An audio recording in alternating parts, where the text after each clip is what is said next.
नमस्ते बच्चों। DAV MOIL public school e learning class में आपका स्वागत है। मैं आपकी नैतिक शिक्षा विषय अध्यापिका अंजलि राघोते। प्यारे बच्चों, आज हम कक्षा छठवीं की नैतिक शिक्षा पुस्तक से पाठ 6 भक्तराज ध्रुव का भाग दूसरा पढ़ने जा रहे हैं। आशा करती हूँ कि आज के पाठ का श्रवण आप हमेशा की तरह एकाग्रता से करेंगे। तो आइए बढ़ते हैं भक्तराज ध्रुव का भाग दूसरा। बच्चों, आइए एक नज़र डालते हैं भाग 1 पर। आपको स्मरण होगा कि ध्रुव रानी सुनीति का पुत्र था। वह अपने पिता राजा उत्तानपाद से बहुत प्रेम करता था, लेकिन उत्तानपाद की छोटी रानी सुरुचि नहीं चाहती थी कि राजा ध्रुव और उसकी माता को प्रेम करे या उन्हें महल में रखे, क्योंकि उसे डर था कि बड़ा पुत्र होने के कारण ध्रुव ही राजा का असली वारिस अर्थात राज्य का उत्तराधिकारी कहलाएगा। वह चाहती थी कि उसका छोटा पुत्र उत्तम ही राजा बने। ध्रुव अपने पिता की ममता को प्राप्त करना चाहता था, किंतु सुरुचि के कठोर व्यवहार से वह दुखी हो जाता था। एक दिन सुरुचि ने ध्रुव से कह दिया कि बाप की गोद में बैठने की इच्छा थी तो इस अभागिन का बेटा क्यों है? जा, पहले तपस्या कर और ईश्वर से वर मांग कि अगले जन्म में तू मेरी कोख से उत्पन्न होगा। इस बात से ध्रुव दुखी हुआ। ध्रुव ने सारी बात अपनी माता से कही। माता ने इन दुखों के निवारण के लिए उसे ईश्वर की शरण में जाने को कहा, क्योंकि ईश्वर ही दुखों को दूर कर सकता है। और ध्रुव ने भी पक्का निश्चय किया कि वह ईश्वर की शरण में जाएगा, उसके दर्शन करेगा। ध्रुव मात्र 5 वर्ष का बालक था, फिर भी ईश्वर को पाने का दृढ़ संकल्प उसने किया। नारद मुनि के मार्गदर्शन में ध्रुव ने तप किया और योगियों की भांति परम पिता परमात्मा का दिव्य दर्शन किया। आइए बच्चों, बढ़ते हैं आगे, देखते हैं अगले भाग में क्या है ध्रुव की कहानी।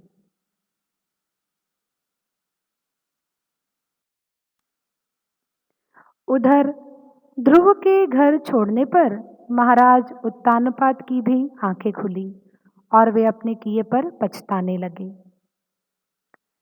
उन्होंने ध्रुव की बहुत खोज की, पर उसका कहीं पता न चला। इसी बीच वहां नारद मुनि पहुंचे और उन्होंने राजा को सांत्वना देकर कहा कि राजन, तुमने गलती तो की है, इसका परिणाम लेकिन अच्छा होगा। परिणाम, फल। भले ही तुमने गलती की है, पर इसका जो फल मिलेगा वह अच्छा ही मिलेगा।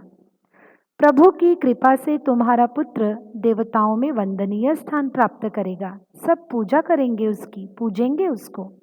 अब तुम अपनी पत्नी सुनीति को महल में लाकर उससे आदरपूर्ण व्यवहार करो।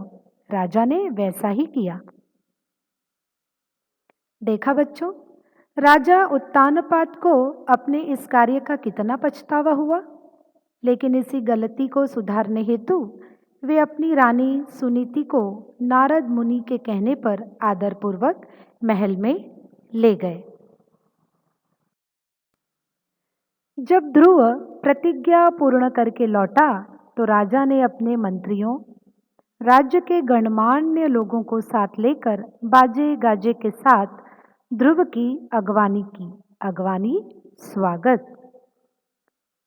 ध्रुव को देखते ही उन्होंने उसे प्रेम पूर्वक गले लगा लिया। तब ध्रुव ने आदर पूर्वक अपनी सौतेली माँ सुरुचि के चरणों का स्पर्श भी किया। उसने उसे ऊपर उठाकर आशीर्वाद दिया। उसकी माँ सुनीति के आनंद की कोई सीमा न रही। उत्तानपाद की आज्ञानुसार ध्रुव को सुसज्जित राजसी हाथी पर बैठाकर उसकी शोभा यात्रा निकाली गई। नागरिकों ने उस पर पुष्पों की वर्षा की। इस प्रकार सबका सम्मान और आशीर्वाद पाकर ध्रुव ने नगर में प्रवेश किया। बच्चों, ध्रुव में यहाँ कितनी शालीनता दिखाई देती है। जरा भी उसमें अभिमान या क्रोध नहीं दिखाई देता। राजा उत्तानपाद ने ध्रुव का स्वागत बड़े प्यार से किया, बाजे गाजे के साथ किया। ध्रुव ने भी सब कुछ भुलाकर सौतेली माँ के चरणों को स्पर्श किया और आशीर्वाद लिया। महाराज ने उसे अपना उत्तराधिकारी बनाया और तप करने वन में चले गए। ध्रुव का छोटा भाई उत्तम एक दिन शिकार करते हुए यक्षों के हाथों मारा गया और उसकी माता सुरुचि इस दुख को सहन न करते हुए एक जलते हुए जंगल में घुस गई और इस प्रकार वह भी चल बसी।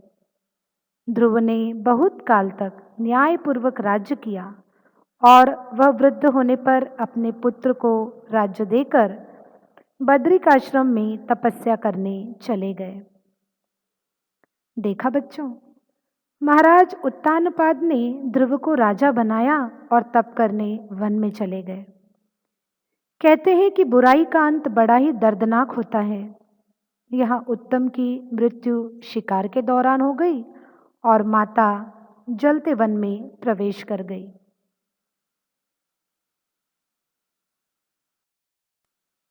अपनी अटल प्रतिज्ञा से ध्रुव इतने प्रसिद्ध हुए कि लोग कहते हैं उन्हीं के नाम पर आकाश में स्थित एक तारे का नाम ध्रुव तारा पड़ा। अटल प्रतिज्ञा, संकल्प। ध्रुव ने जो संकल्प किया उससे वह महान हुआ। सारे संसार में उसे एक नाम मिला, सम्मान मिला और इसी के नाम पर आकाश में जो तारा है, जो हमें सबसे अधिक तेजस्वी दिखाई देता है, उसे ध्रुव के नाम से भी जाना जाता है।